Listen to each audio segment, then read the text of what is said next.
Have you ever wondered how old demons really are? Not in a storybook way.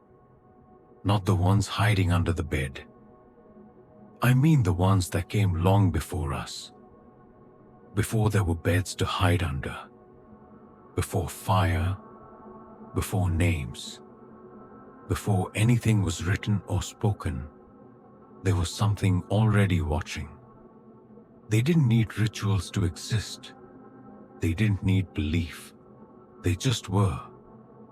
And what's strange is, every ancient civilization talked about them.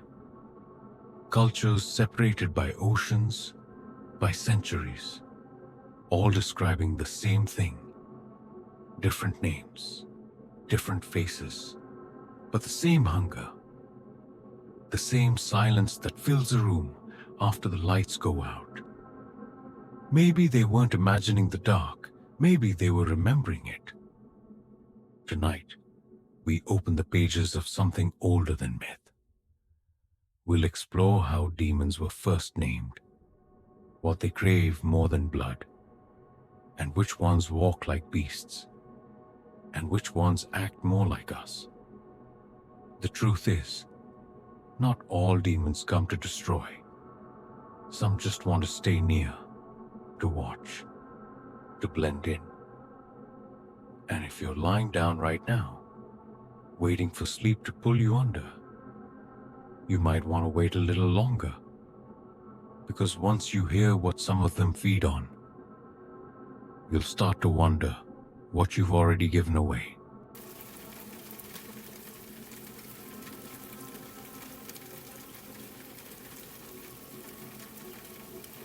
Long before cities rose from stone, before scrolls carried language, and before stories had names, something was already here. Something quiet, something waiting. The oldest civilizations we know, the Sumerians, the Babylonians, the Assyrians, left behind more than just trade records and temple lists. They left behind warnings, names carved into clay, symbols drawn in haste, descriptions of beings that lived just outside the firelight. Not gods, not men, but something else entirely. The Sumerians feared Lamashtu, a dark figure known to stalk pregnant women and newborns.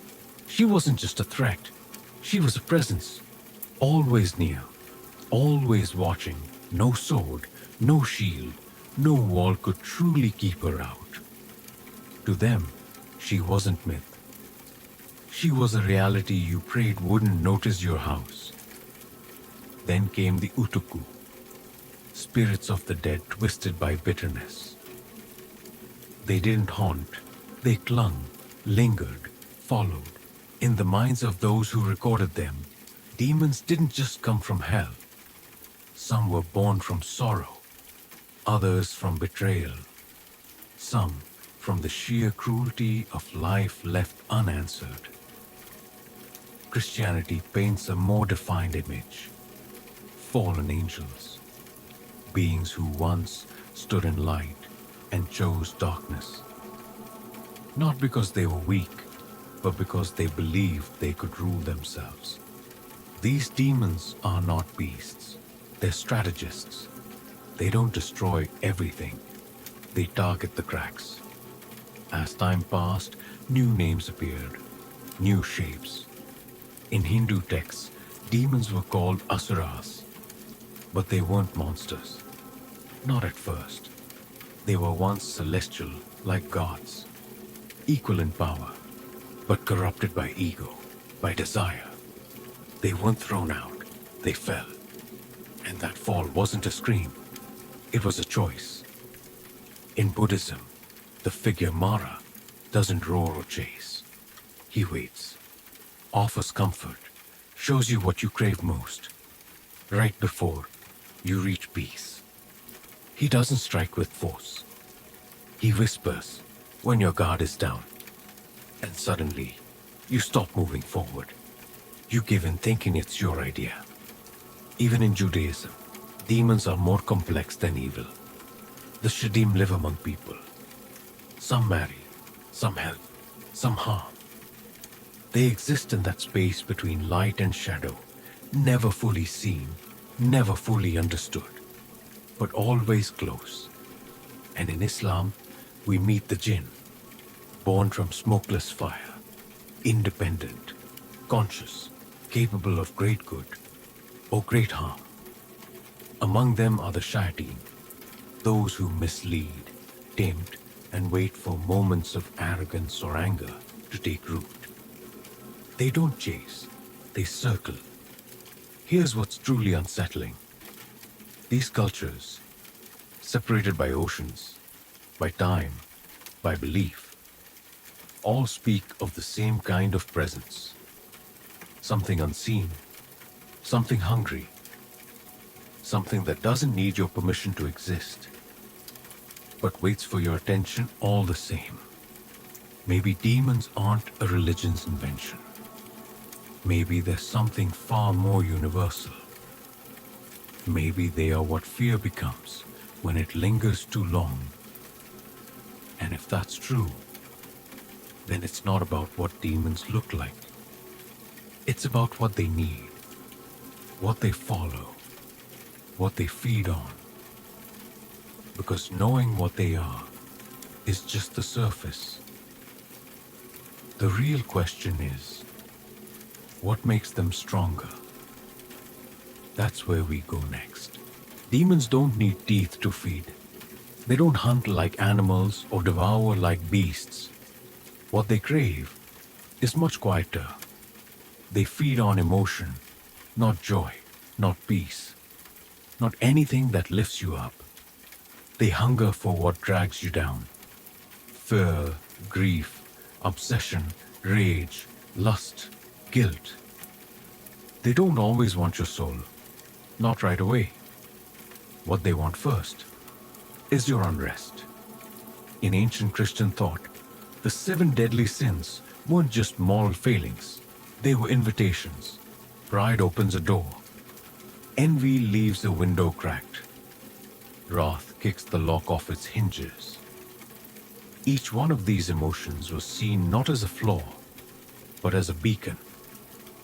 A signal that something inside you was softening, crumbling, ready to be touched.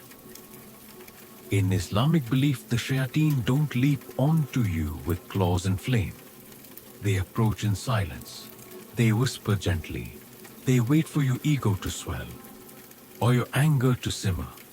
They offer no command, only suggestion. You do the rest. Hindu mythology speaks of Rakshasas, shape-shifting beings who walk in human form.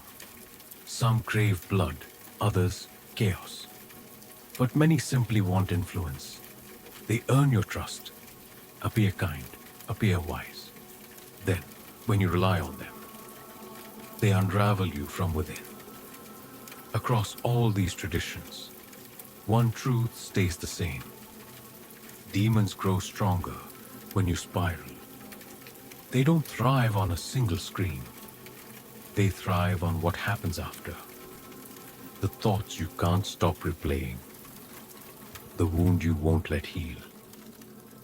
The guilt that keeps scratching at the inside of your ribs. And some demons don't even come to cause suffering. They come to feed on the suffering already there. Think about that. They don't need to break you. They just need you to stay broken. They live in moments that loop. A memory you replay at night. A mistake you keep rewriting in your mind, hoping to change it. A voice that once hurt you, still echoing long after it's gone. Demons don't always announce their arrival.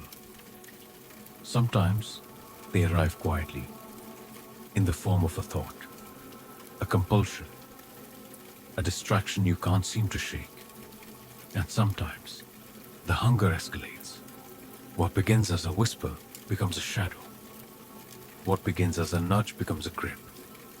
What starts in the mind seeps into the body, until suddenly you feel off, disconnected, less yourself than you were the day before. You isolate, you lash out, you don't recognize your own voice anymore. But nothing ever physically touched you, nothing entered the room. So you tell yourself, it's just stress, just fatigue, just life. And that's exactly how they like it. Because while you're explaining it away, they're still feeding. There are demons of despair who wait for hope to flicker. Demons of temptation who only offer what you want most. Demons of silence who never speak but never leave. And then there are the watchers. They do nothing. They say nothing. But they are always near. Like a presence behind you in a room you thought was empty. The worst ones don't frighten you. They comfort you. They offer relief. Right before they take something you didn't even realize was missing. And all of this leads to one unavoidable question. If demons feed on emotion, then what role do we play? Are we victims or are we hosts? Because maybe the real power demons have isn't possession. Maybe it's permission. Not all demons are the same. Some crash through your life like storms. Loud, violent, impossible to miss. Others are still, subtle. They sit in corners, follow you home, whisper nothing at all. Over time, through legend and scripture, stories began to sort them. Not with perfect lines, but with patterns. 3 of them keep repeating. The first are the beasts, wild, untamed. They tear through boundaries like paper. They don't bargain. They don't speak. Their presence is raw chaos. They don't pretend to be anything else. In old demonology texts, names like Agares appear, said to ride a crocodile, cause earthquakes, and speak in tongues. Or Andras, a figure that rides a black wolf and carries a sword, known to turn peace into bloodshed. These demons don't hide. They rip. They're often drawn as hybrids, part man, part animal, because they don't belong in one world or the other. They exist in between. And when they appear, something breaks. In the ground, in the mind, or in the body. Then come the deceivers. They look like us, sound like us, smile when we do. But everything underneath that surface is hollow.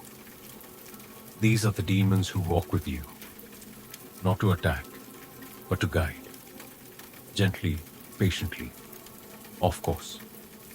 They don't feed by fear, they feed by influence. In some cultures, they're known to appear in dreams. In others, they take the form of someone you trust. A friend, a lover, a stranger who seems familiar. They offer answers, sometimes comfort. They lead you, just far enough from yourself that you forget how to get back. These demons aren't here to scream. They're here to convince. And then, there's the third kind, the ones that reflect you. These demons don't roar, don't tempt, they don't even show their face, because they wear yours. These are the hardest to see, the ones born not in books or myths, but inside your anger, inside your silence, inside the part of you that remembers every hurt, every betrayal, and keeps feeding it, quietly, endlessly. In Christian belief, these demons are sometimes linked to possession. But possession doesn't always mean thrashing and screaming. Sometimes it means forgetting what it felt like to be whole. Sometimes it means hearing your own voice, but it sounds like someone else is speaking. In Buddhist thought, Demons like Mara don't need to take your body. They take your attention. They show you your own desires, your own attachments. They reflect the illusion, then let you step into it. In all these traditions, one truth remains. Not all demons come from outside. Some grow from within. And that realization is the one that stays with you. Long after the story ends, long after the lights go out. Because if the most dangerous demons look like us, talk like us, feel like us, then how do you ever know who they are? Or worse, how do you know when they're already here? It's a question that slips between belief and instinct. Do demons need permission to enter? In nearly every tradition, the answer is yes. Not always spoken, not always written, but something is given. Something is opened. Sometimes it's an invitation through desire. When someone wants something so badly, they're willing to let anything in to get it. Sometimes it's through neglect. When protection is stripped away, when ritual or faith is forgotten, when discipline crumbles. And sometimes it's through pain, lingering pain, the kind that softens the edges of the soul. In Christianity, possession isn't random. It's allowed through sin, through obsession, through a slow weakening of the self. The door doesn't swing open all at once. It creaks inch by inch until there's no more resistance. In Islam, the Jinn are free beings. They can't take over life without cause, but they wait for moments when faith is low. When a person is consumed by arrogance, anger, or pride, that's when the whispers become louder. That's when confusion feels like truth. In Eastern traditions, the idea of entry is more symbolic. It's not always about a spirit crawling in. It's about giving something your focus, your energy, your belief. And once that happens, it becomes real. Not in the world around you, but in the world inside you. This isn't about fear. It's about access. Because once a demon is in, leaving isn't always part of the plan. And that's the part most stories avoid. Not the arrival, the staying. Some demons don't shout, they settle. They take root in how you think, in what you avoid, in the parts of yourself you stop questioning. And the longer they stay, the less you notice them. You just start to feel tired, disconnected, like something is off. But you can't name what it is. You stop trusting your decisions. You second-guess your intentions. You forget what peace used to feel like. But there's no smoke, no voice, no shadow in the hallway, just a presence, always there, behind everything. That's the most terrifying thing about real demons. They don't always come to destroy. Some come to inhabit. And if you let them, they don't leave. Not when you sleep. Not when you pray. Not even when you forget they were ever there. Because they've found something better than possession. They've found a home. We've talked about the demons that roar. The ones that tempt. The ones that hide in your thoughts and twist the pieces until you barely recognize yourself. But there's one more. And it doesn't hurt you. Not at first. It doesn't scream. It doesn't whisper. It just watches. This demon doesn't feed on fear, or lust, or rage. It feeds on routine, on numbness, on the slow unraveling of who you were meant to be. it doesn't need to trick you. You invite it in every time you tell yourself that nothing matters. Every time you stop fighting, stop hoping, stop feeling. You won't notice it right away. You'll just feel empty, unbothered, detached. And eventually, that begins to feel normal. You'll laugh a little less, love a little less, speak a little less. But you'll keep functioning, going through the motions, doing what you're supposed to do. Until one day, you realize you don't remember what it was like to feel alive, because something else has settled in, something quiet, something patient. This demon doesn't want your soul, it wants your spark, the one that made you curious, the one that made you dream, the one that made you you. It doesn't steal it all at once. It takes it piece by piece, until what's left behind isn't broken, just blank. And that's why it's the most dangerous of all. Because it doesn't come to destroy. It comes to erase. And when it's done, no one even remembers you were ever fighting. But here's the part that stays with you. Some people say they've seen it. The same shape, the same stillness, in dreams, in the corner of a mirror, in the reflection of a window, they swear was empty. No sound, no message. Just the sense that something is standing there, patient, close. And when you turn to face it, it's already gone.